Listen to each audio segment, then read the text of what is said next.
ya mtu kwamba sasa hapa naamua kubadilisha maisha yake, kwamba aishi maisha ya kimungu.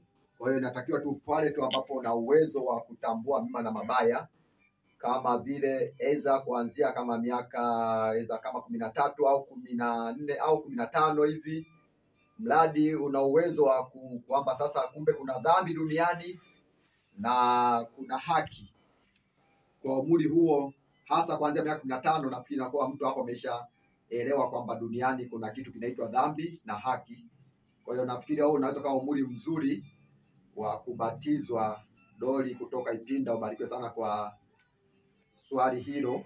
Anasema Bwana Yesu asifiwe. Mimi nasema amina kwa niaba ya mtumishi na mtumishi wa Bwana hapa. Anasema kwa majina anaitwa Baba Amani Mpondele kutoka Mpunguti. Kama na uliza, je, nikisha batizwa ni matendo gani ambayo sistahili kuyafanya kwa wakati huo ambao tayari nimesha valishwa lo mwingine?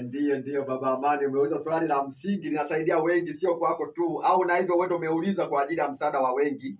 Kwa hiyo mtu akiwa amebatizwa, yani inakuwa hapo ametangaza kwa jamii, lakini pia kwa shetani kwamba mimi mambo ya dhambi siko. Kwa huyo mtu hatakiwi kurudia tena dhambi. Ndio maana Yesu alisema panahitaji na Roho Mtakatifu. Asema utazaliwa kwa maji na kwa Roho. Kama utakumbuka nilivyoanza na hizo habari kwamba Yohana 3 kulikuwa na mjadala kati ya Yesu na Nikodemu. Sasa Nikodemu alikuwa anashangaa kwamba atazaliwaje mara ya pili mtu mzima.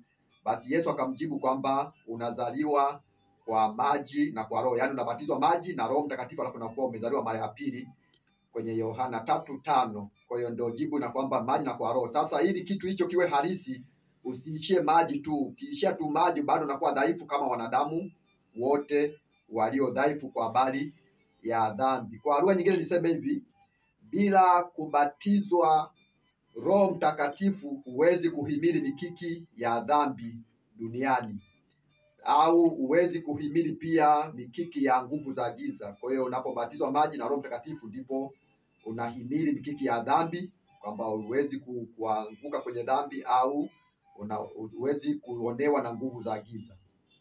Kwa hiyo ndio hivyo Baba Amani. Asante kwa swali zuri Baba Amani.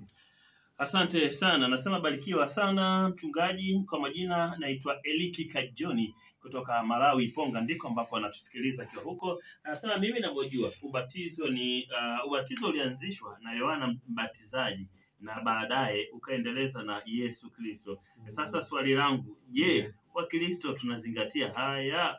Asante sana.